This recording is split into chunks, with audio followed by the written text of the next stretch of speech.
go. Oh, what's up, guys? This is the Time Warp podcast. I'm here with Anish, or I mean, on Discord he's known as 22 Caliber because that's what we're doing on Discord right now. And Juvenal. I don't want to say his name on Discord because it's kind of I don't know, but It's top secret. it's It's yeah, top it's top secret. secret. It's top secret.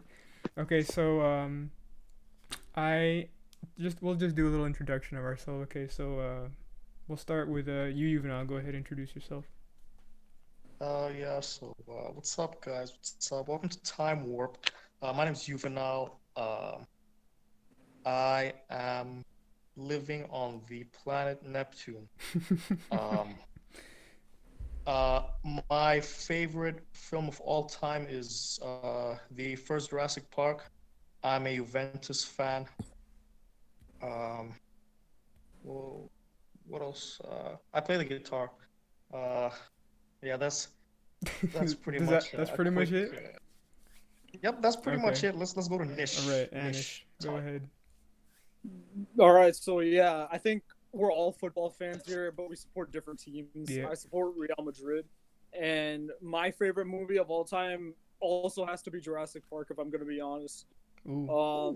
it's an, I know, but I know like a ton of '80s movies, and I'd say the '80s overall was a better era than the '90s, and it's a Best great era. idea to Best era period. discuss it. Yep.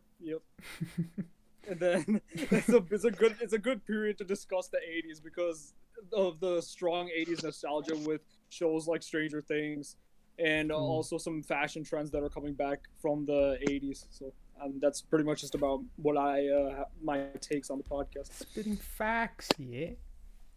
Yep. Okay, so I'm your host. Well, not host, I guess co-host or Tell us whatever. about yourself, Yeah. Pablo. Okay. Tell us So about yourself. yeah. Well, you and I just said my name is Pablo. I am 21. I am from the great state of Florida, where there's a bunch of weird people here. But other than that, I also am well, since we're in the U.S., I would say soccer, but that's not what it's actually called. It's football, and I support Barcelona, and I don't know. That's basically it. Boring life for me. So, yeah. But to get on with it, today we're going to be talking about drumroll, please. Somebody. Okay. The top 10 80s movies, or our top 10 80s movies of all time. So let's see. I'm gonna go to you again, Juvenal. We're just gonna do the same order. Okay, so Okay, so start with your number for 10. We'll my all do our like 10 and then 9 and all that way. Okay. Yeah. So okay, what's your 10? so for my 10, it's Coming to America with Eddie Murphy. Ooh. Okay. Um, What do you like about it? Give us a brief I description if think no I one think knows what it's it's about. okay. So basically, just give you a quick synopsis of the movie. So it's basically about this African prince uh, who supposed to get married to this uh, other like someone from another wealthy family in Africa, but he uh, he wants to have a normal life. You know, his whole life he's been growing up in royalty, and Mhm. he just wants to have that normal, ordinary life that let's say someone in the U.S. or Europe has. Yeah. So what he does is he basically convinces his dad to kind of send him on like this bachelor's trip with a close friend of his to the U.S. Mhm. Um, so while he's there, he disguises himself as just some regular guy. Uh, because he, like I said, he's trying to get away from that, luxury royalty lifestyle. Mhm. Um, so it's a comedy movie. Like I know it sounds kind of sad, but it's kind of it's a funny movie. Um, uh, what else? Oh yeah. So while he's there, he ends up falling for this girl that he basically he works at a McDonald's, Mhm. and the owner of the shop uh, has a daughter, so he falls for her, um, So basically, he like I said, he falls for her. He wants to get married to her, and then his dad finds out. Um, Basically, finds out everything. Finds out that he lied to him. Mhm. Um, so then is that he goes to he goes to the U.S. Yeah. and uh, You can do this. pretty much You remember. um, I, um, I haven't thing is I haven't seen this movie in like 5 years, so I don't yeah. exactly remember, but I Uh, remember his dad like screws him over. He ooh. gets called by his dad, and it's so funny. Like, I think that was peak Eddie Murphy, to be honest. yeah, it was. For sure. No, I think that was. I don't think it was his first movie, but one of his like standout Yeah. movies was Coming to America. For sure. All right. So that's your number 10? But like I said, it's just a really like Yeah. fun family movie. You know, Yeah. like you can Mhm. just sit back whenever you're feeling bored, you can watch it and you can have a good. Yeah, That's, for sure. Good that's why I comedy. put it in the top 10. Okay. Yeah. Go, Anish. What's your top 10? Yeah, so my number 10 has to be Raiders of the Lost Ark, which came out in 1981. It's become a classic, and we associate that term with a lot of 80s movies because of the vast number of franchises, big franchises that were started and were continued like from the 70s into the 80s. Okay, Star Wars comes to mind. Aliens comes to mind. Oof. And Aliens. another big one is definitely Indiana Jones. This one inspired like many sequels, and like not all of them were great, but this was an excellent way to start the franchise. I loved the antagonists in this movie, like the Nazis, and the ending was, very graphic and very shocking, like in several ways. It was quite a bit like more violent than I think any of the mainstream Hollywood movies, at that time or up till that time, like the manner in which like all of them were just eviscerated like by the Ark of the Covenant at the end of the movie. And it was kind of a twist, like that this object had so much power, and I think like it's definitely like gained a ton of popularity over the years, and that's why that franchise had so many more sequels. And there's definitely another Indiana Jones movie I have later down my list, but I think Raiders is a good one to start things off. Nice.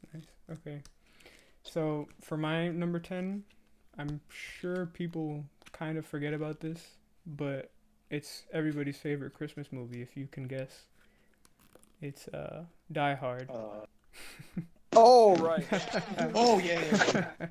The best Christmas movie. For some reason, they show it every Christmas. But yeah, that's my top 10.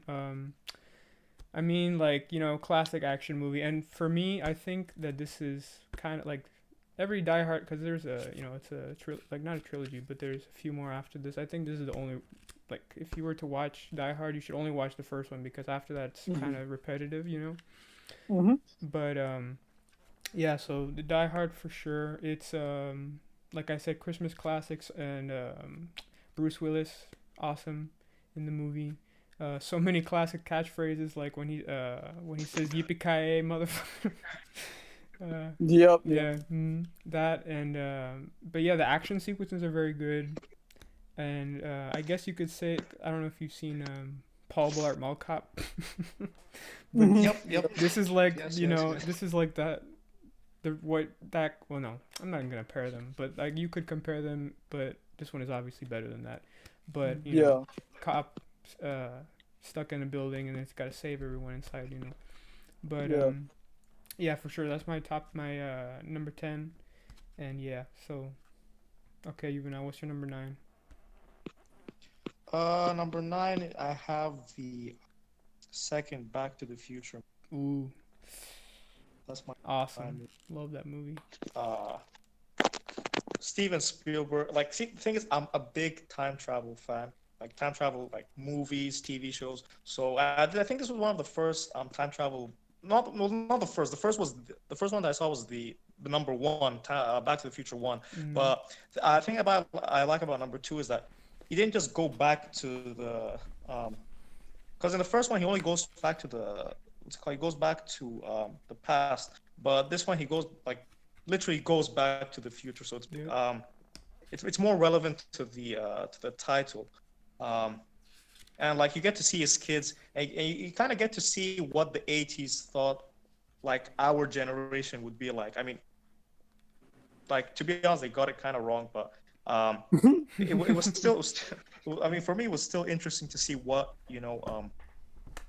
what they thought it would be like. And plus, the thing that always stands out to me in that movie was the Nike shoes. Oof. The Oh man.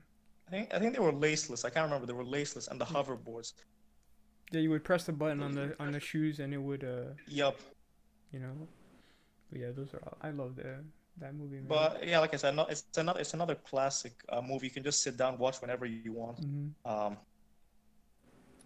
All three movies are on Netflix, by the way. Not a sponsor, but Not sponsored. yeah, Not sponsored. not sponsored. But yeah, they're all three on Netflix if you want to watch them.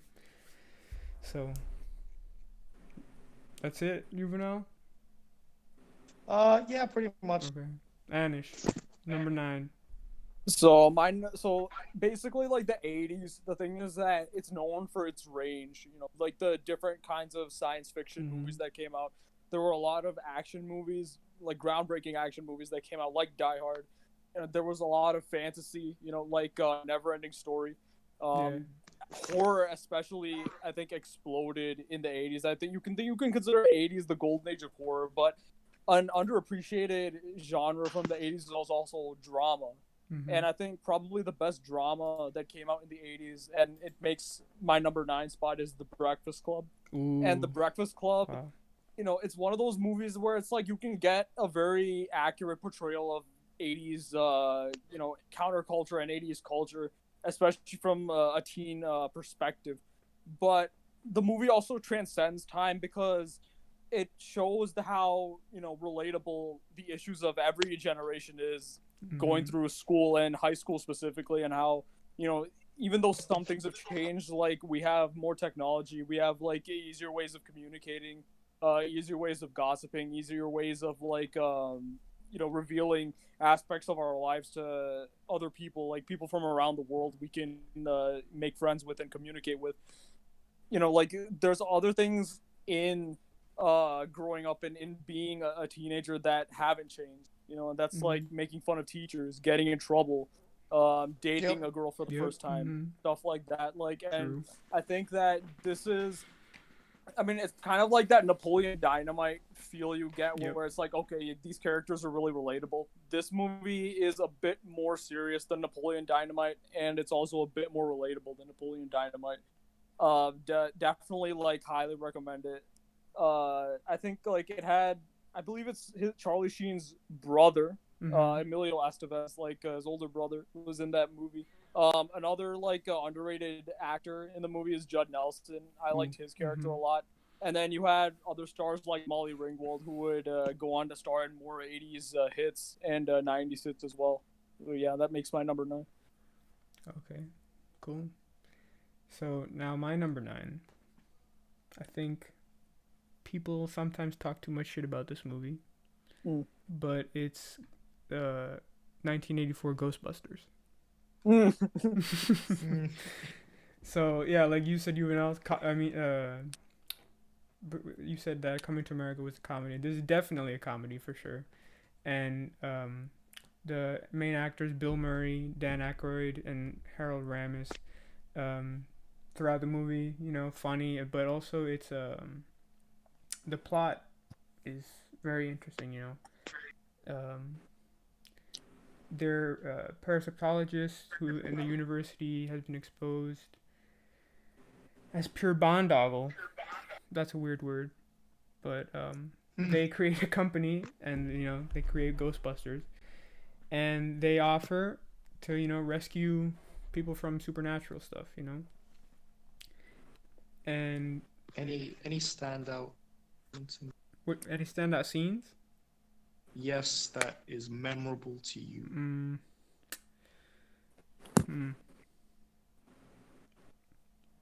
That's a good Can't question. think of one. I'm trying, because I know there's one, but Was that in Ghostbusters too? I'm trying to remember because I know there was a specific scene when he got I forgot what the gun is called, but like you know the I remember these like ones pretty well. Which like okay, so which like what's the question? No, like this. Which scene stood Any out? memorable like moment in the Yeah. movie? Okay, so the Ghostbusters one, dude, like that was the one with the giant Pillsbury guy at the end of the movie. I think that was probably the most memorable. Okay, that's aspect. one. Like, But there was the one that I Pillsbury was thinking monster, of. like, comes to Yeah. yeah. Yeah, that one. But there was one that I was thinking of that I think it was just the first time that they took or they met one of the ghosts. Cause like just seeing that, you know, like in the 80's is kind of like the how the CGI worked at that time. Looking at back at it now, you know, Yeah. it's like even in other movies like Star Wars and no Star Wars especially, how like for that time, the CGI that they had was like even better than some movies that are and shows that are out now, you know. So Yep. yeah, but In my opinion, 80's movies were the ones that paved the way for yes, CGI. for sure, Like the ones that we see today, like Yep. for sure. Like Terminator. Oh, I remember. Oh, oh yeah, for sure. let's not spoil that. Yeah. That's on my list. Yeah. But yeah, it's you know it's one of those rare movies that they survived. They used a lot of money, you know, and they survived because sometimes you know a movie has a big budget and then in the end it was all not worth it. But yeah, so that's my number 9. So you now number 8. Okay, I'm sure everyone, well, not sure everyone's seen it, but I'm sure everyone can relate to this movie. Mm-hmm. So, how many of you guys have wanted to ditch school? Oh, Please? this I'm school? sure everyone's wanted to ditch school so many times, but Yeah. we always need to come up with a plan, right? There's always has Yep. to be like a plan. We have to execute it, and we have to make our parents believe the Yeah. plan. Yes. So for me, a movie which is what's it called? A direct like anyone can relate to this movie is Yeah. Ferris Bueller's Day Off. I'm sure you've seen this. That's a classic. Let's classic. go. Yes. Classic. Like I said, if you ever want to ditch school, kids, anyone's watching, just watch that movie. I mean, the execution, you know, of his plan. You know how his parents bought it. You know how he got his girlfriend, his best friend out of school. It's just a really funny movie. Like I said, like I said, I have a lot of comedy movies. It's a really funny movie. You can just sit down again when you're just chilling. You know, watch this movie. You know, what's it called? Again, a lot of 80's nostalgia in that movie. You know, like the soundtrack, the clothing, you know, the sightseeing that they do in the movie. Like I said, it's just a great nostalgic movie. If you're ever feeling like the 80's, you should definitely watch Ferris Bueller's Day. That's my number 8. Nice. Off to you, Nish. All right, so who here hasn't seen Shrek? I was about to ask who has seen it, but a better question would be who hasn't seen it. If you haven't And seen one it, of that's definitely, not, that's definitely one of the most memorable characters. I think the funniest character in Shrek was Donkey, and Yep. Yes. you know, like that was actually my introduction to Eddie Murphy. In many ways, Shrek was a swan song for several '90s stars. You had Cameron Diaz in it. You had Mike Myers in it, who was a huge star in the '90s, and you had Eddie Murphy in it, who was a massive star from the '80s. I think we can all agree that '80s was Eddie Murphy's like peak days, and we already had an Eddie Murphy movie in somebody's top 10. But I think this one is probably his best movie, and that's Beverly Hills Cop. Ooh. This movie has one of the most infamous, best theme music like scores ever. Yeah. It's a great blend of mystery, action, comedy, and even you can say suspense a little bit. It's best not to reveal too much of the plot because, like, if any of our listeners want to go see the movie, like, the less they know, the better.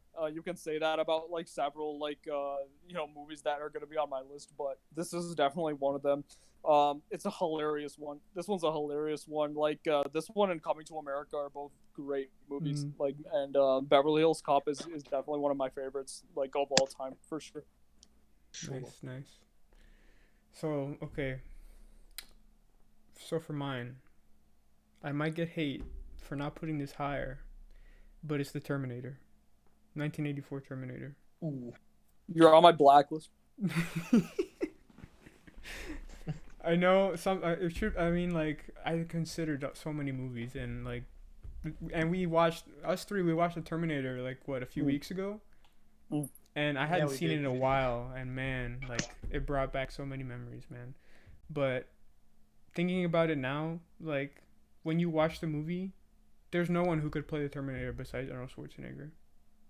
Like, Yep, for sure. there's no one. Like, who could be? Not even Sylvester Stallone, who is No.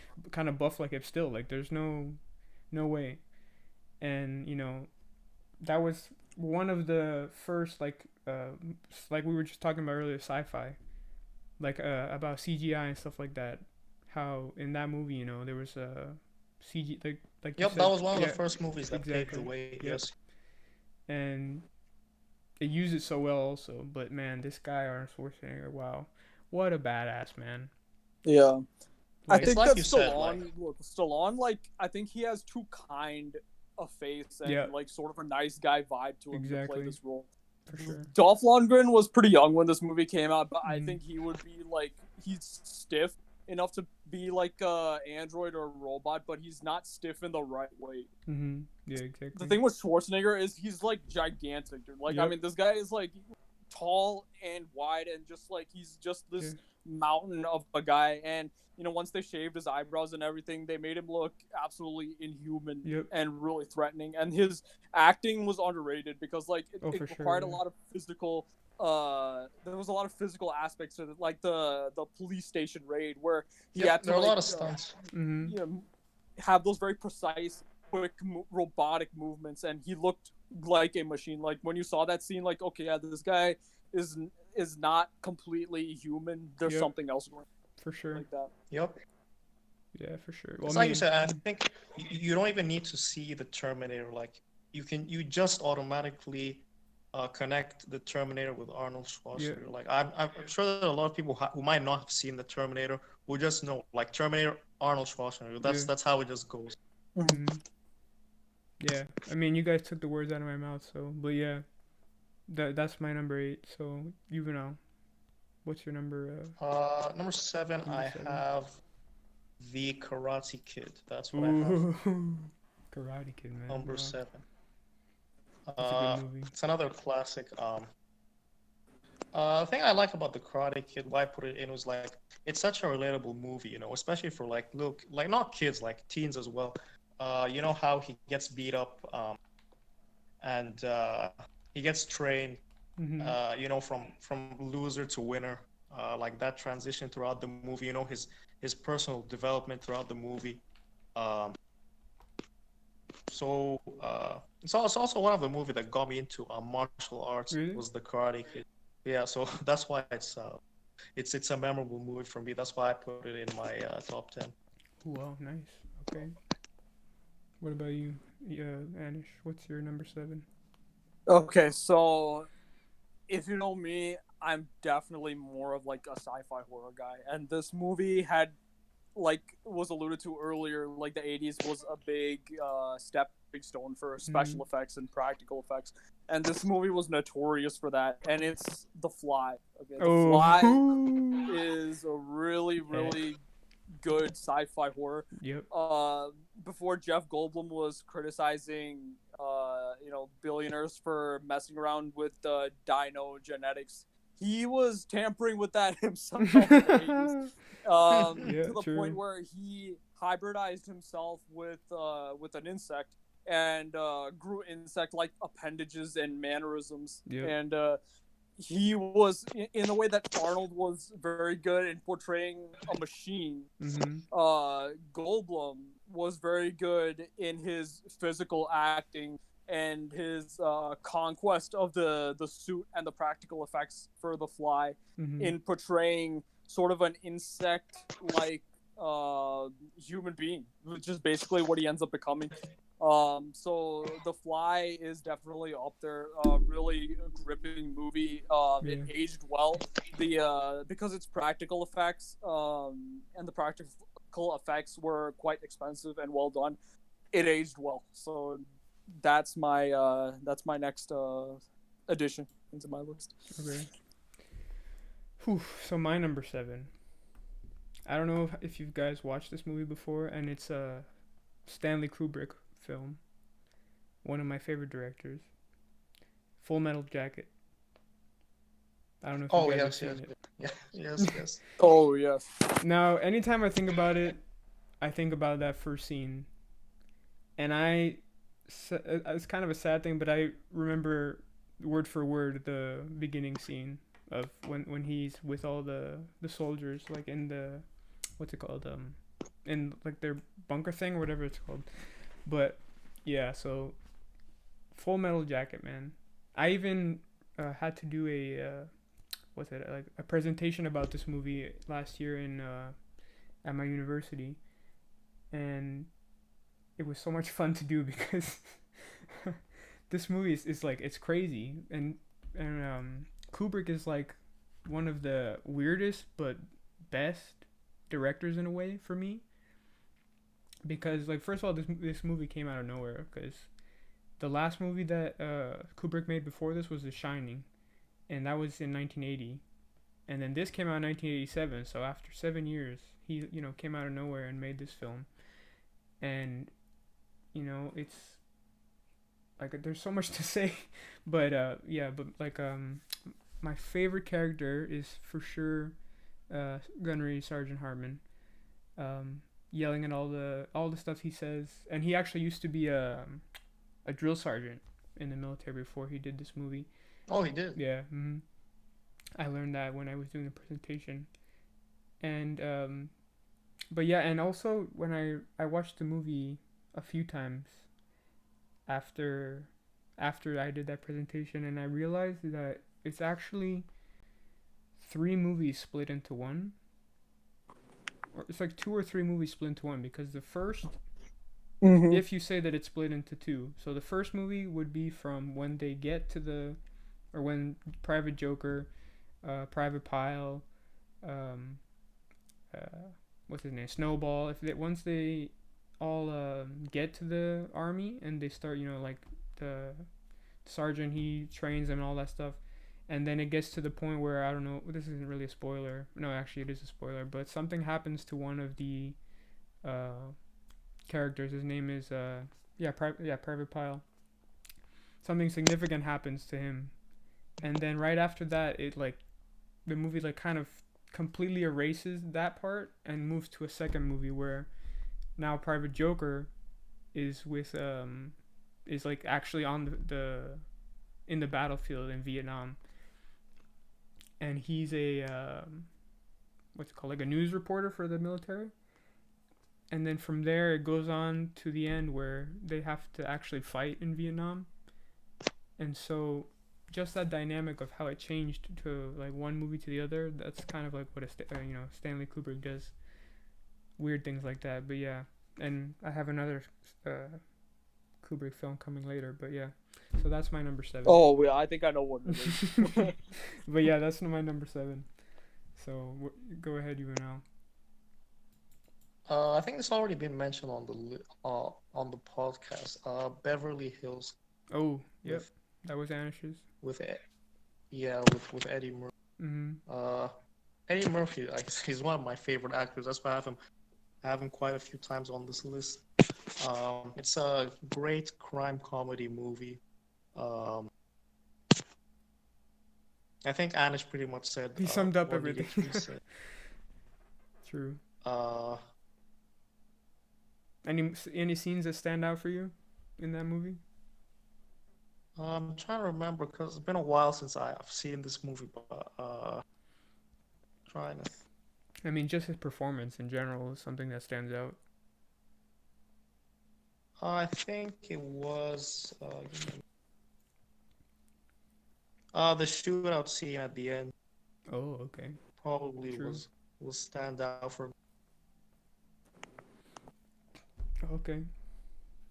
What about you, Anish? What's your number So 6? this is one that I think everybody's also seen as well, dude, and it has to be. You have to have a Stallone movie in this list, like because he was such a huge star in the '80s. Mm-hmm. You can pick any of the Rocky movies that came out in the '80s. You can Ooh. pick, like Mm-hmm. Cobra, but for me, it has to be First Blood. First Ooh. Blood is a Ooh. really good movie, a really good action and thriller movie. Mm-hmm. The sequences in the movie where he goes from being the hunted to becoming the hunter, sort of that dynamic, Mm-hmm. and then showing sort of like in an extreme way the mistreatment and the way Vietnam vets were sort of Mm-hmm. looked down upon and the hardships that they had coming back into the U.S. and how Stallone portrayed that he sort of became a folk hero. Yeah. He was a representative of the everyman in Rocky, and in this one, I think he tried his best to represent the struggles of that Mm-hmm. while also making an entertaining and good action movie that could be enjoyed by a wide variety of audiences from around the world because Mm-hmm. this movie over the years has become a global success and many people from many different countries and cultures have watched it and can Mm-hmm. relate to aspects of it and appreciate Stallone's performance and his acting, which is honestly very underrated. And yeah, so that's why it has to make it. Yeah. So for my number 6, I have. I mean, I know some people think this movie is better than the other one that I have out of the three. I think some people say this is the best, but I have the Last Crusade. Oof, yeah. I know, yeah, some people would say that it deserves to be higher, but I think that Harrison Ford, Sean Connery, great duo together.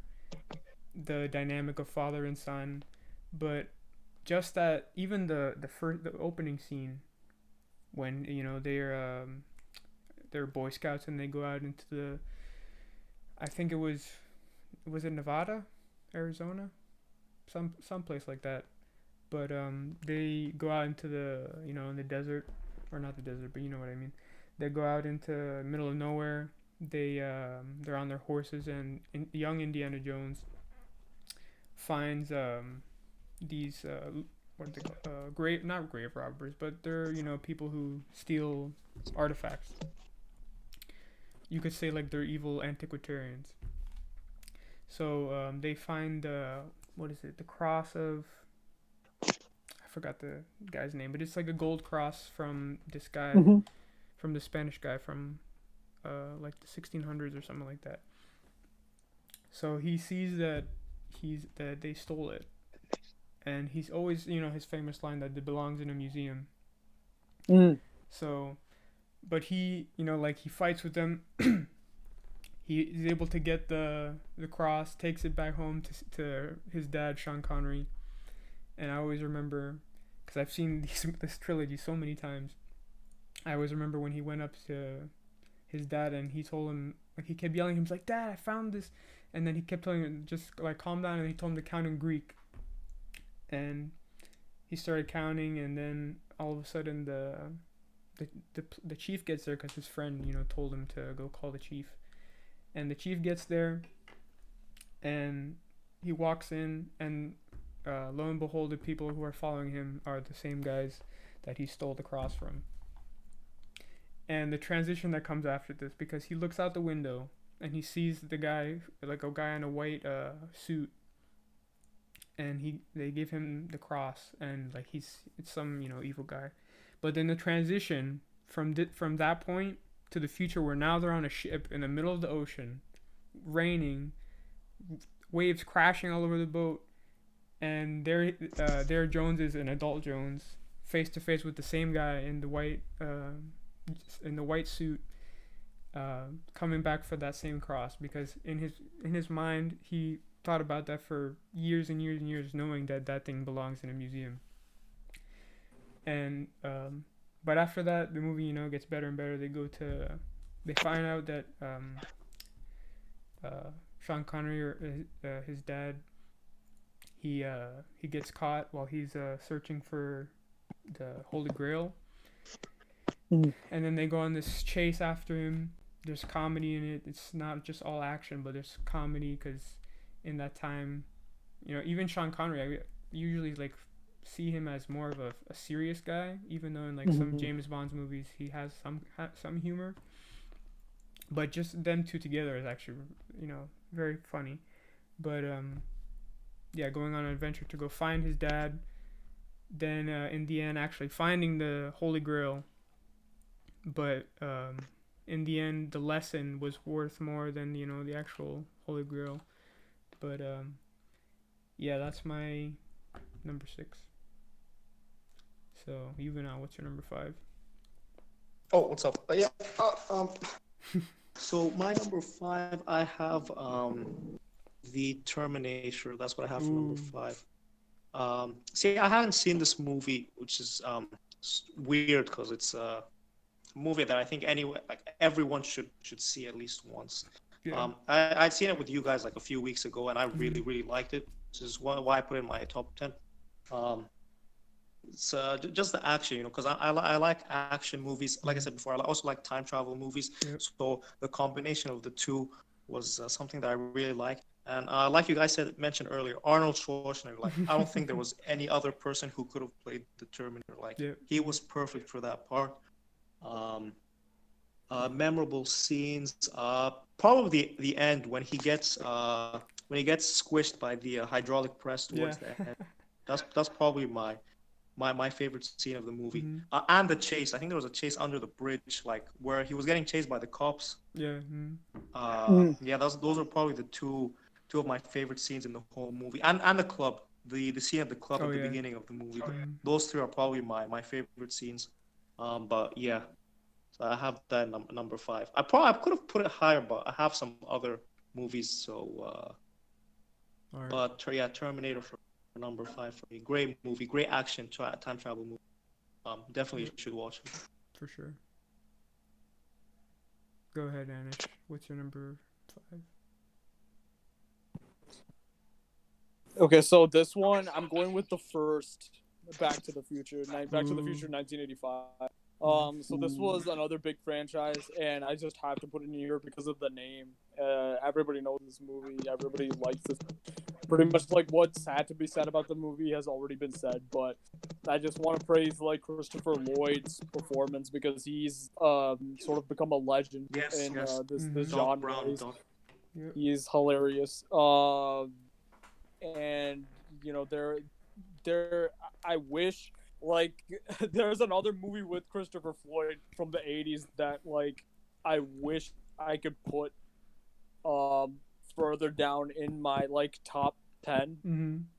but like I don't know if I want to be objective, like maybe it doesn't make it, but yeah, this one I have to, like, either way, because it's a great, you know like and Christopher Lloyd is a great actor and he completely stole the show in this movie. Yeah. Christopher Lloyd, man. So funny. Great. Oh, it's my turn now, isn't it, right? Yes. Okay, so again, this might piss people off, could be higher, and it's my first horror movie, The Thing. Oh yeah. Now, this movie is on another level in regarding horror. Like, there are horror movies now that don't even come close, even, and they're like multi-million-dollar movies, and they don't even come close to this. Now, this movie, man, like, I forgot who directs it. John Carpenter. What a director! Just for this movie, man. Absolutely. Like Yeah. speechless, man. Like this, I don't know. But okay, so if you don't know what The Thing is about, it's about these 12 men that are in a station in Antarctica, and they don't know but there's a shapeshifter that's in in their group, and slowly but surely, it takes over them one by one. And I don't want to spoil what happens in the end, but like still to this day, the effects in that movie they stand the test of time. Like we were saying, this these the 80's paved the way for movies, like period. Mm-hmm. Like Yep. like CGI, special effects, like this kind of stuff, like makeup, all this stuff. It just paved the way for all movies that are out now.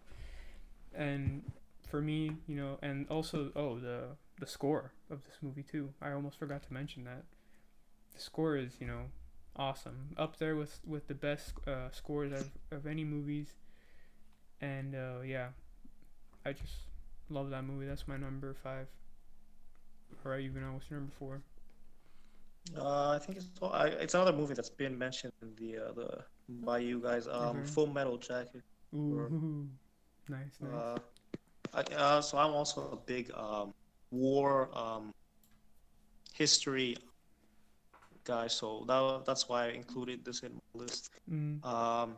I think this takes place in Vietnam Yep. War. The Vietnam War. Yes. Yeah, Mm-hmm. yeah. That. So like I said, history is I really like history, so that's why I put the list. Uh, Memorable scene was probably the opening scene when Yes. they're getting When what's it when you called? see Sergeant Hartman for the first time, Yes, and the drill instructor. he's talking shit to all of them. Yeah. Yes, that's my favorite scene. Yeah. I don't know why, but I Um, decided to remember that word for word. But yeah, go ahead. Sorry. Go ahead.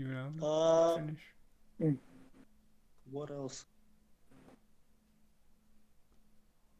You like anything Mm, specific from the actors? Uh, Actors. Like Uh, who's your favorite actor in the movie? Favorite actor is Is it the sergeant? Vincent. What's his name? Uh, It's the sergeant, right? Or is yep. it? Or, Yeah, Hartman. oh, okay, yeah. I don't remember his name, but yeah. Oh, okay. I always remember Private Pile too. How stupid he was. The thing I'll always remember the opening scene Yeah. from the movie. That's Whenever you think about it, that's what first comes up. yes. Okay, Anish, what's your number 4? Okay, so my number 4 is Mm-hmm. a movie that some people haven't heard, but it's a really good movie. This movie is called Thief. And it has James Caan, who starred in the Godfather movies in the Mm-hmm. 70s. This movie is a great thriller, and the genre of thrillers from the 80s, especially neon bar thrillers, the kind of movies that inspired the likes of Drive with Ryan Gosling, and Mm-hmm. then The Guest with Dan Stevens, in this decade, it's a very underrated genre and a very underappreciated genre in the Mm-hmm. 80s because it got swept away by the bigger budget sci-fi and action movies. This Yeah. movie is really good. It has a really engaging and intriguing plot. It has plot twists. It has suspenseful sequences. It revolves around a bank and his heist, and it's a very good heist, like crime thriller for sure. And it has to make my list. Hmm. What is it called? Thief? Thief, yeah, like THIEF. Yeah. Oh, I've never heard of that. Sounds interesting. Yeah. Wow. Okay. Oh, my number 4.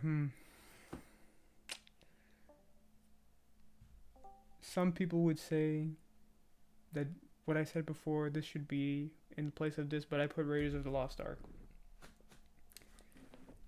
The original Indiana Jones, the beginning of this franchise. Steven Spielberg, one of the first times we see him as a director. And man, just the introduction to this character, famous archaeologist teaching in a university, and then you also figure out that he's a part-time, I wouldn't say artifact thief, but he's kind of like rescues the artifacts. But and just that beginning scene too, how it just starts out and they're in the jungle and they get into this not what is it like this temple where at the end of the corridor is this golden statue, and like you start seeing for the first time how and even that's like one of the first times we see Harrison Ford.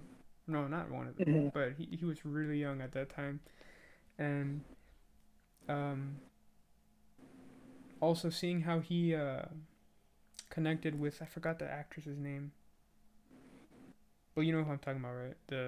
The actress he's with during the movie, but Uh, yeah, I oh, forgot. Marianne. That's her name, Marianne. Okay, yeah, her. I don't know the actress's name. Yeah, I forgot. I forgot.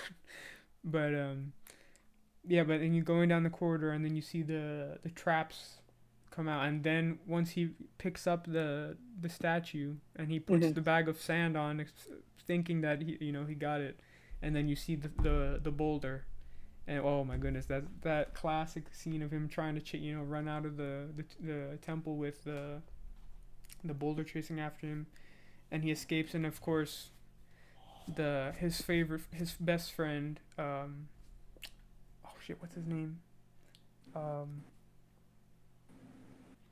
and help me out here, the French guy. Oh, I don't even remember, Oh, dude. He man, has a sidekick and everything. what's his name? Shit. Okay.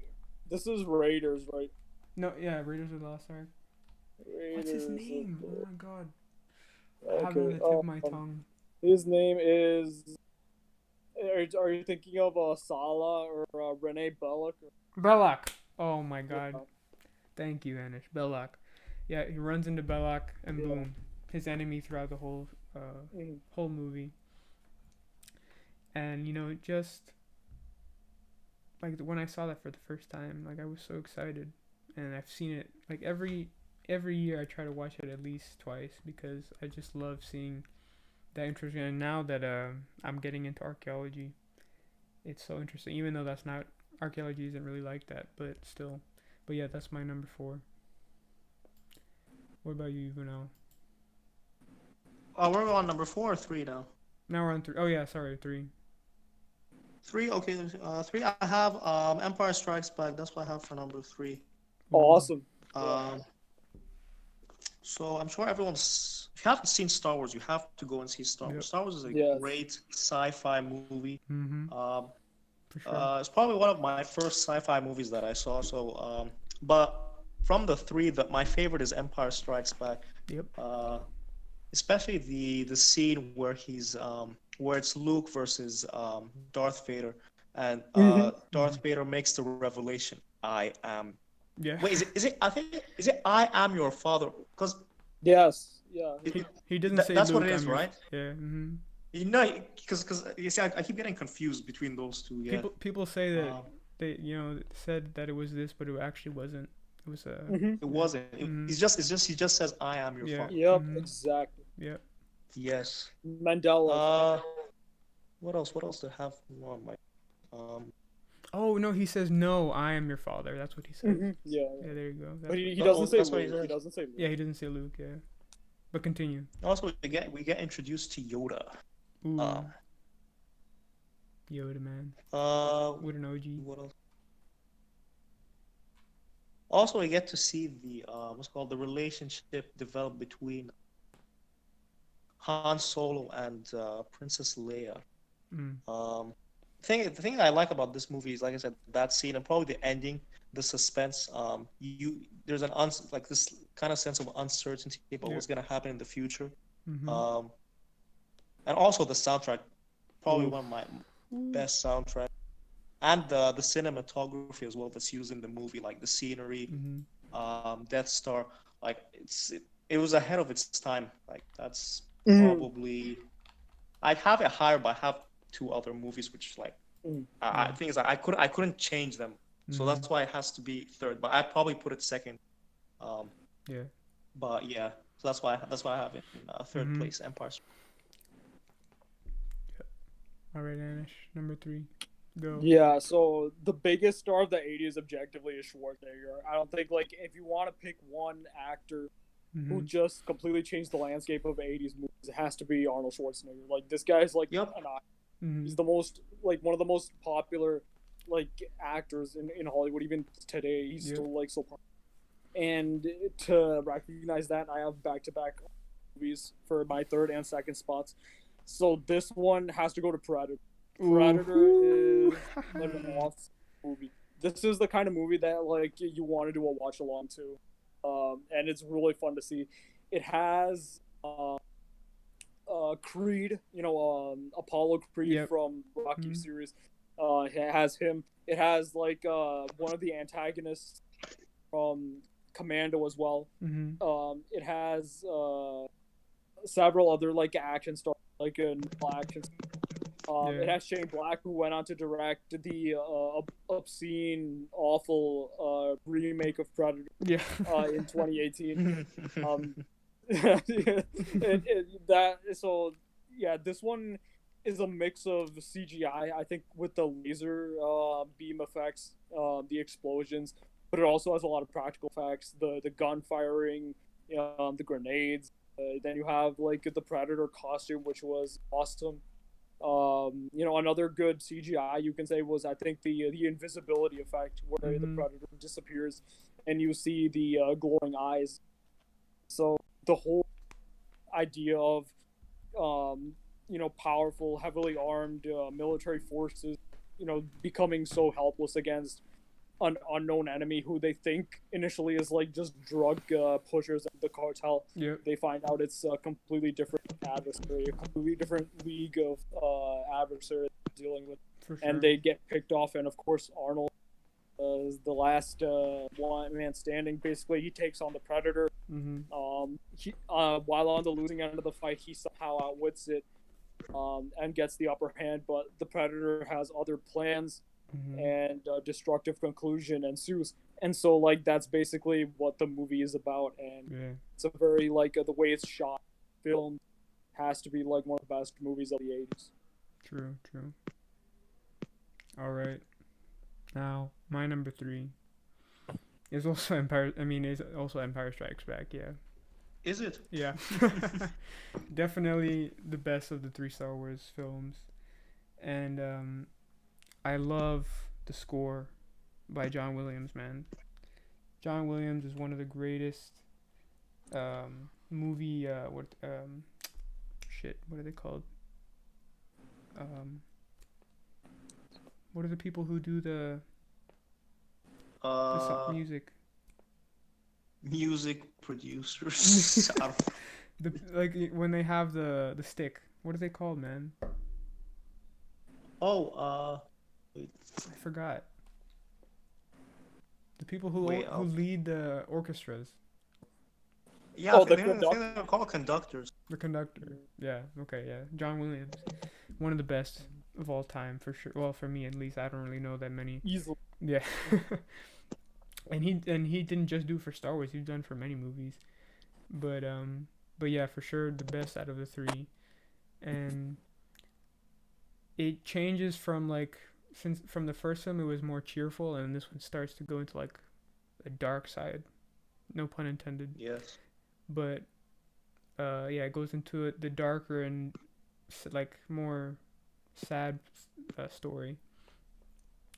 And like especially like you were saying, that scene when he says, "No, I am your father," and then you're left with that This cliffhanger. revelation. Yeah, but you're left with this cliffhanger at the end of the movie. He's in the ship and he got his arm cut off, and he's thinking about like that he said that no, I'm your father, and then you just left with that, and then you have to wait until the Return of the Jedi.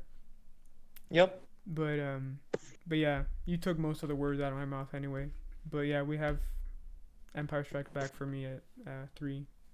Okay, what's your number 2? Number two is the first Back to the Future movie. That's what I Mm. have for. The reason I have it number two is like Steven Spielberg is one Again, of the best. I'm just gonna yep, put is one of the best film directors exactly. of all time. Yep. Uh, I think the thing that I like about Back to the Future is yeah, I think someone's mentioned it already. It's another 80's it's a nostalgic movie. Yeah. So Mhm. what they wear, what you see on TV, on the news, on the Mhm. newspapers. Um, Doc Brown. Doc Brown was one of my favorite characters. Yep, Um, for sure. the way he portrays this like cracked up scientist. Mhm. Uh, his lines are all funny. Yep. His dog as well. Oh, I really like his dog. Um, Einstein. yeah, Einstein. That's what his name. Einstein. Uh, what am I trying to remember? Standout Oh, scenes. my favorite scene was the when he first time travels. Oh yeah. Um, when he gets chased by the Libyans. Yep. That's one of my favorite scenes. Mhm. My other favorite scene is the scene at the dance at his parents' dance when he Mhm. takes the guitar and he starts playing Johnny Be Good. Oh, That's also one of my yep, favorite scenes. for sure. Uh, Great film. Again, it was just the thing is before Back to the Future, we hadn't really Mhm. seen a lot of time travel movies. Yeah, I Hmm. think for I think sure. the 80's was when we started to get a lot more time travel movies, a lot more like sci-fi, Mhm. uh, which that's why for me this movie stands out. Mhm. And I think Michael J. Fox did a really good job. I'm not sure if this was his first role in a movie, but Yeah. pretty he did a good job. And it's just a really memorable movie for me, so that's why I have Mhm. it at number two. Um, All right, Anish. What's your number two? Yeah, this one I think like I already hinted at it because of Arnold. Terminator is my number two. Mhm. Great action. The action is all this movie is just like the best part about it is the action. When you look at Terminator, the actions, Mhm. it has everything. It has futuristic fight scenes between the humans of the future and the machines Mhm. in flashback scenes. It has sort of like the time travel effects with the lightning and all that. It has car chase scenes. It has a chase scene with the T-800 chasing Sarah and Kyle through the Mhm. factory, which was a great conclusion. The trash compactor is sort of like crushing the T-800 as well, Mhm. and just the animatronics of the T-800. And honestly, that it's outdated now, definitely, but even the Arnold animatronic was pretty accurate as like copying his looks and his physique and everything. And I think like you have to appreciate that as well. Just the practical effects and the action, I think, completely took me away. Like how ahead of its time they were. Mhm. Yeah, that's my number two. You and I think you're copying me, man. Did you see my list? Because my no, number two is Back to the Future. is it? Yeah. Well, we'll see what your number one. Oh, okay. So yeah, definitely Back to the Future, man. Again, yeah. See, Steve, like you said, Steven Spielberg, one of if not the best directors of all time. The Deep, best, yeah, the best. best. But yeah, Michael J. Fox, for sure. Awesome display on the camera, and I would also say, yeah, my favorite scene is the Johnny Be Good part, and but also, like you said, just Doc, all the crazy things he says, like "Great Scott" and all that stuff. And remember, we were talking about when we watched it again. We were saying something about one of the lines they kept saying. I forgot, but yeah. uh, You remember? what lines? There was some line that What we. scene? 'Cause It was in maybe like was the it at the middle. start of the movie or the Yeah, end? I think it was in the The beginning. start. Yeah, either this. Yeah, Uh, either that or in the middle. It's fine. You don't if you don't remember, it's fine. nah, I But can't remember. but yeah, so many great lines that you can remember from Doc, from Michael J. Fox, and then at the end how they your kids, Marty, something about your kids, and then they take off on the street, and we don't need roads where we're It's a going. cliffhanger at the Yeah. end. Yep. Where we're going, we don't need roads, and then boom, and they go, oh, and then it ends right there. I love that scene at the end. But yeah, that's my number 2. Go ahead, Yuval. Let's see your number 1. Okay. Drum roll. I swear, if we have the same, I swear. I don't know what it is. Okay. What's the number 1? Okay. Stephen King's The Shining. Fuck you, Oh, Yuval. wow. Fuck you. Go fuck yourself. Yeah. Wait, no way you have the same Yes, one. I do. Yes, I do. Kiss my ass, man. Kiss my ass. Gee. Okay. Go ahead. Okay, so this movie's just this is my favorite movie of the 80's. It's just so dark and disturbing, which is Mhm. like the build up and like what's it called? What? Because thing is, I'm trying to remember. It's about like an alcoholic, right? No. What's his name? Jack Torrance. It's not an alcoholic.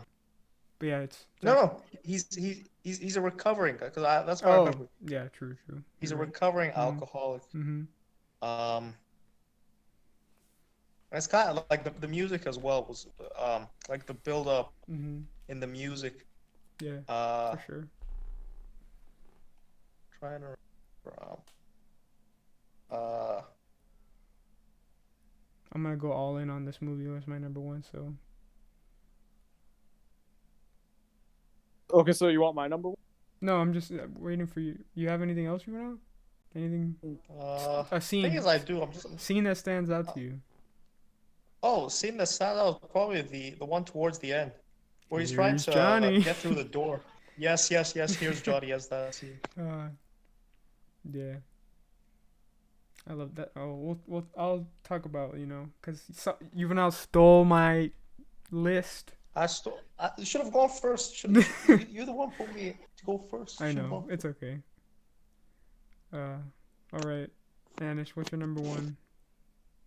Dude, let's do some honorable mentions here. Dude. Let's do some honorable mentions because true. like there's so many. Dude, this is why like it's hard to make a top 10 movies for the 80's, dude, because there's just too many movies. Yeah. Like there's just too many movies, and like no matter like what you have in your top 10, there's good movies that people really like. That's true. Like have a huge audience that that they just won't get the attention that they warrant. And I feel any of these movies like can be like a top number 1 10 for many people. So let's do honorable mentions real. Like I'm surprised Juvenile didn't. I'm surprised Juvenile didn't say Jurassic Park. Yeah. that didn't come on the 80's though. Oh, I'm so dumb, bro. That was the 90's movie. What an L. We'll do a separate one for the 90's because and in the 2000s. Ooh, I have a lot of good 90's movies. That's gonna be my. Dude, the 90's stinks. Dude. The 90's stinks, dude. Let's be honest. Like, I'm not a huge fan of the 90's, especially the later 90's, dude. They weren't. I mean, there was like Fight Club and all that. Yeah. Fight Club is a good, but it was really early to mid 90's that really the peak of the 90's. From 97 to 99 was like through 99 was a really bad era in movies. Just over. But let's talk about the 80's. So like any of these could be like in anyone's top 10 for many people. Yeah. So honorable mentions: Ferris Bueller's Day Off, which was in your guys' top 10s. The Last Crusade, which was mentioned several times. You have Aliens 1986 by James Cameron. Great movie. Yes. Who Framed Roger Rabbit? Rated movie from the 90's. From the 80's. I love that movie. Awesome movie. Yeah. Awesome movie. For sure. You have like Rocky 3 and 4. The Goonies. Good. Like those are good. Let me just go. Gremlins. Gremlins. Some ones that... Okay. Nightmare on Elm Street and Friday the 13th. Ooh. Great. We have to do a separate 80's list for specifically because like we can do like a horror genre. I mean horror, horror section, comedies. Yeah. Stuff like that, if you want. Blue Velvet, which is another great. Pulp Fiction. Yeah, Pulp Fiction was 90s. It was? Oh, That Yeah, that came out in the 90s. 90s, right? oh, I thought it was in the Um, 80s. Oh, what did I know? yeah. You have The Hidden. You have War Games, which had Matthew Broderick as well. Mhm. You had Cobra. The, Go- You have Fatal Attraction. the So Goonie, many the like Goonies. Goonies. Yeah, another great one. Lethal Weapon. Very like Ooh, yes. I mean, Children of the Corn. That's another famous Stephen King Oh yeah, yeah, yeah. based one. You're right. The Witness with Harrison Ford. Another good one. Gremlins. Scarface. Scarface could easily be a number one for E.T. like 80s. Yeah, like I mean, E.T. Like I'm surprised none of us mentioned I know, E.T. yeah. It would Honorable all mention of these for would me. make Yeah. like top 20 or top 25. Mhm. Frantic, another Harrison Ford. Harrison Ford had a lot of movies. Honestly, like Spaceballs. I love Spaceballs. Spaceballs was decent as Oh, I well. love that movie. Yeah, Stuntman, that was a good one. Yeah. Is Space Sleepaway Jam Camp was a good. an 80s movie? I'm not sure. I don't think so. No. There's just so many. Dead Poet It's Society with Robin Williams. and then you have a couple of like Clint Eastwood ones. Ooh, The yeah. Dead, some of the True. sequels to Very true. Dirty Harry. Oh, yeah. Can be also be mentioned. Like I mean, so there's just too many movies, dude. There's just too, so Yep. we can't get to all of them in a top Sadly. 10 list. Empire Strikes Back was going to take it because it was the movie that started all this. Mhm. Like it came out in 1980. It's 40 years almost to the day. I Mhm. think it came out sometime in May because usually Star Wars movies come out Yeah. in May. But yeah, we just passed the 40th anniversary of Empire. Oh, may the force So be with Empire really could have been really could have been number one. you. Yeah. For But Shining was another good one. But this to be my sure. it's RoboCop another also is Harrison pretty Ford good. movie. It's Blade Runner. Blade Runner has to Ooh, be yes. my number one. You're right. Because this movie is a very special movie, and if you see it, you know it. Like Yeah. Blade Runner is it has a lot of deep morals, a lot of deep themes. Mhm. It's a longer movie, like I think it's about 20. Yeah. A gorgeous musical score. Mhm. This movie has the best musical score of any 80s movie, in my opinion. Like it Mhm. had spectacular acting from the part of Harrison Ford and I forgot who played the android. I think his name was Rutger Hauer. Yeah, and he was in another 80s thriller called Hitcher Mhm. with C. Thomas Howell. There's just like and that can branch out as well because C. Thomas Howell came in some 80s classics like The Outsider. Top Gun is another one. Oh. Like dude, there's Wow, just man. too many. Like Romancing the Stone is great. Top Gun. Wow, man. Manhunter, which was actually the I think first feature length film Mhm. in the Hannibal Lecter universe was actually Manhunter, and it's actually a better version of Dragon, which came out in 2001. I recommend that one as Manhunter, but I think Blade Runner just had it all. It had decent action, it had good suspense, it had a great soundtrack, it had great sets, like movie sets, the studio they really built it up. Mhm. It had great practical effects. It had pretty decent special effects too. I mean, just 1983 was just a really special year in terms of the music and the movie that came out. Mhm. So Blade Runner, because it's so all-encompassing and it has that futuristic theme that is really popular in 80s movies. Like people in the 80s were fascinated with what the future would bring because it was an era of changing technology. For sure. A lot of and the whole movie just revolves around Android, things that just the future might bring. Mhm. It's a very distant future. 2049, really distant. I think that's the time when the sequel is set. Yeah. You can think of maybe in the very distant future of Los Angeles, something like that. I think definitely androids haven't become as advanced as what the movie predicted, but machines have definitely taken a huge taken up a huge role in our lives today, more so than they did in the 80s first, and even the 90s, say. But that I think they just got that spot.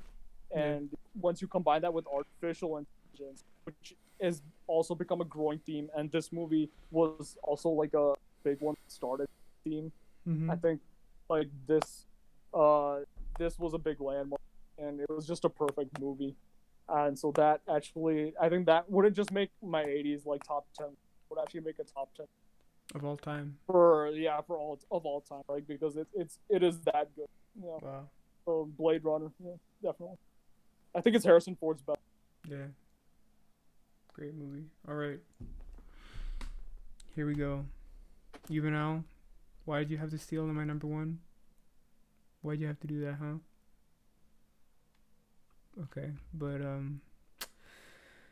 I'm gonna go deep into this movie. Okay, my number one is The Shining, like Juvenile said, stole from me. Um, this might take me a while, but I have to go deep into this movie, if that's okay with you, Anish. Yeah, sure. Okay, so for me, The Shining is one of cinema's most mysterious and haunting experiences. It plays how would I say it? It plays so well to like speculative theories that people make, but the movie never shows its full hand. You know, a lot of movies like let's see, The Thing, Nightmare on no yeah, The Thing, Nightmare on Elm Street, uh, Friday the 13th. They feature like these monsters, but then there's this scene in the movie where they explain what the monster is, why it's killing people, and then how do you beat it. And then once they become like a tangible thing, they're not as scary anymore. But even though The Shining, it's like meticulously, it's littered with hints and clues towards its true intentions. It it can't really ever be explained or even understood, and you always fear what you don't understand. And but okay, so on the surface of this film, just when you if you don't really know what it's about a writer and his family, and they move to a remote hotel located in the mountains to take care of it over the winter. But I mean, except sometimes during their stay, Jack Torrance, uh, the main character, he snaps and then he tries to kill his family. So that sounds simple, but it's not presented like that at all.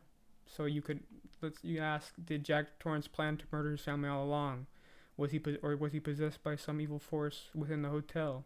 When does he actually snap? Is this movie about Mhm. European settlers slaughtering the Native Americans? Is this movie about Kubrick's fake the moon landing? Is this a movie about Hitler's final solution? Are the events witnessed in the film actually the events of Jack's novel that he writes when he's uh, in the like when he's at the hotel? There are so many different paths and threads that you can follow, and you just get lost in this hypnotic maze of thoughts and ideas.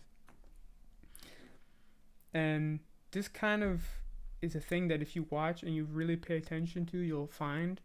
But like one of the scariest elements of the movie is how realistically it envelops the viewer into a scenario of domestic abuse. Mhm. If you like really watch and pay attention. So Wendy is Shelley Duvall, and she's the wife of Jack Torrance, who is Jack Nicholson, and then Danny, played by Danny Lloyd. They're snowbound in this isolated location in the hotel with Jack, and just as many women and children are trapped in abusive relationships, you know. And as a spectator, when you're watching, you would say, what are you doing? Like, get out of there, get out." But like, get out of the relationship because he's stuff is happening bad to you. Bad stuff is happening to you. So why don't you just get out? But in real life, it's not really that simple. So the Holocaust, the Native American genocide, slavery, all of this wickedness is in the past, but we still feel its reverberations today. And just as a horror movie provides this thrill side of escapism, perhaps the apparitions that Danny sees in the hotel are figments of his imagination, so that they can distract him from the evil, like the very real evil things that are happening around him. And this concept of invisible looming evil is very, to me, disturbing. At least I don't know about you, but you like, for example, there's a scene where you see Jack typing his novel, and when you're watching, it's like very almost unbearably tense. And when you actually know what Jack is typing, because they don't show it, they don't show initially, and then you see Wendy walking towards him, and she's so sweet in this movie and so oblivious to what's happening right in front of her, because it's like she doesn't, it's oblivious to her. She doesn't like know what's happening. So, and also a thing that's different from like a horror movie to The Shining is that The Shining is more interested in concepts of like images, and rather than jump scares, like a lot of movies today, have those stupid jump scares. Especially like, I don't know if you've seen The Shining before, obviously, I would think, right?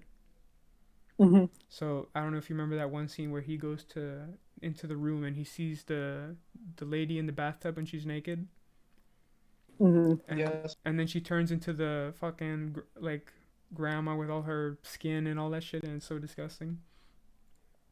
So that's like an imagery thing rather than a jump scare. And also the camera, when Danny's on his bike going through the hotel, it sticks to him as he explores the design, and which allows your mind to like wander, and as you gaze into like this supernatural place that's like impenetrable. And when you see him going around, and when you see Danny going around, Wendy going around, Jack, you start to build like a familiarity with the layout of the hotel, and your imagination starts to fill with like empty rooms because you don't know what's in there, you don't know what's over there, and dark thoughts. So like I said, Shelley Duvall, which is Wendy, Danny Lloyd, which plays Danny, who didn't know he was in a horror movie, by the way, until he watched it. And Scatman Crothers, who is the black guy who comes to try to save Danny and Wendy, and Barry Nelson, Joe Turkel, Philip Stone. Every role that's in this movie was casted perfectly, because when you watch it, it's like it was the Terminator. There's no one else who could have played, like, once you watch the movie, there's no one else. No one else could have played Torrance. No one. Yeah, like, no one. When you watch Jack Nicholson play, it's like you can't think of any other actor who could play it. The same with all the others I mentioned. And everything the characters are going through is internalized. Like, you know that it's psychological. And to balance this, you have this maniacally expressive performance by Jack Nicholson. And he's able to convey so much with his face, like just his face alone, and you can't take your eyes off him for a second. At least that happens for me. Like, when I watch this at least once a year. But when you think about it, we can't always see the faceless evil that's manipulating him, but you can hear it though. Because right from the opening scene, I don't know if you remember the music that plays, but it's like this creepy electronic organ that starts like dun dun dun. I don't know if you remember, but it's like a sinister force like lurking that you would think is like a supernatural thing that's above us, like watching us. And it feels like even the trees are against you, And I don't know if you've ever seen Eraserhead, but that's another Kubrick film that I was a big fan of.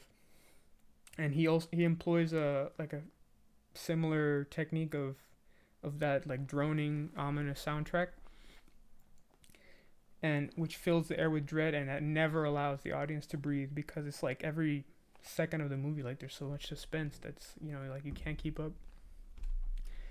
And with the music, the hotel seduces Jack with relieving melody, like when he goes into the ballroom and he's like hallucinating, he's dancing, and I don't know if you remember that, but and then once you cut to pictures of him, scenes of him with his family, it's like this horrible noise that's just like, I don't know how to explain the noise, but it's just like some sound that's, that it's like it's an oppressive, horrible noise. I don't know how else to explain it. And then when you get to the scene where he's trying to, when Jack is trying to break into the the bathroom, and he says, "Here's Johnny," and they try to get out the window. There's like this nightmare orchestra that's like stabbing you with violins. I don't know if you remember that scene either. But and then it's over. Like the music at the end of the movie, music stops, and the shot at the end, man. I always remember the shot at the end when you're just left with the shot of the hallway to the ballroom or the gold room, which you've got like Jack has gone past it, Wendy, Danny have walked past it so many times, and then you see the wall with all the pictures, all these black and white photographs from a different time, and then right in the center of the pictures, there's one that's of a lively party, and in the front of all those people, there's Jack inviting us in, and it was dated July 4th, 1921, and that was the answer to the riddle hidden in plain sight. So, that's my The Shining analysis. I love that. That's my favorite movie of all time. That was my number one. There you go. That took me like 3 hours to explain, but it's fine. We have Great explanation. Yeah, so three more honorable mentions I have to say. Go ahead. So the generation that watched Jurassic Park as teens will have seen this movie as kids. Okay, yeah. And it's The Land Before Time. Ooh, yes. It's adorable. I love that movie. Yeah. So it came out in the late 80s, I believe, 1987 or 80. Wait, is that the cartoon? Yeah. The one with the cartoon? I have the VHS of it. Bro, I love that movie. Bro, I love that. It's so good. Another good one is Beetlejuice. Oh, with, yes. Yes. Yeah. And Michael Keaton. And this movie we have to talk about more because I feel we didn't, and we have to go into it the way we sort of did for Shining. Let's hear it. Because of just how influential like the 80s were, and I feel this movie, looking at how big superhero movies have gotten since then, like we have to like take a look at this movie and how and why it was so influential, and that's Michael Keaton and Tim Burton's Batman that came out in 2007. Like that is one that like we didn't. I feel we didn't mention a superhero movie. You're right. Because it just got swept on the rug because there's too many movies that came out in this decade, dude. There's just too many good movies that came out in this decade. Like we didn't even mention like Wrath of Star. Like, that's another one. We didn't even mention Return of the Jedi. Yeah, exactly. So like we didn't even mention Beetlejuice. So like I mean there's just two. So like but Batman is definitely like one of the best. Yeah. We can do like another video for like special for superheroes or sci-fi movies, and the same for horror and stuff like that if you guys want. You got any thoughts, Juvenile, huh? Any final thoughts? Any final thoughts? Final thoughts. Or do you have any honorable mentions you want to talk about that you couldn't include? No. I'm good. Okay. Because I'm trying to think. Either next time, the next video we'll drop will be another one about, I would think it's going to be another one about movies. At least that's what I'm thinking right now. And either we can make another top 10 of, I don't know, of a specific genre, or we can even just change to a different topic and talk about something else. There's a lot of stuff going on in the world right now, so we'll see, man. All right, let's talk about coronavirus. Yeah. Oh, you want to talk about that for a while? The conspiracy. Oh, the conspiracy of virus. Oof, that's an interesting thing. You want to talk about that now or save it for another day? Let's save that for another day. Yeah. Let's keep everybody in suspense. Yes. All right, guys. This has been the Time War Podcast, and we'll see you next time. We will see you soon. Yes, we'll see you soon.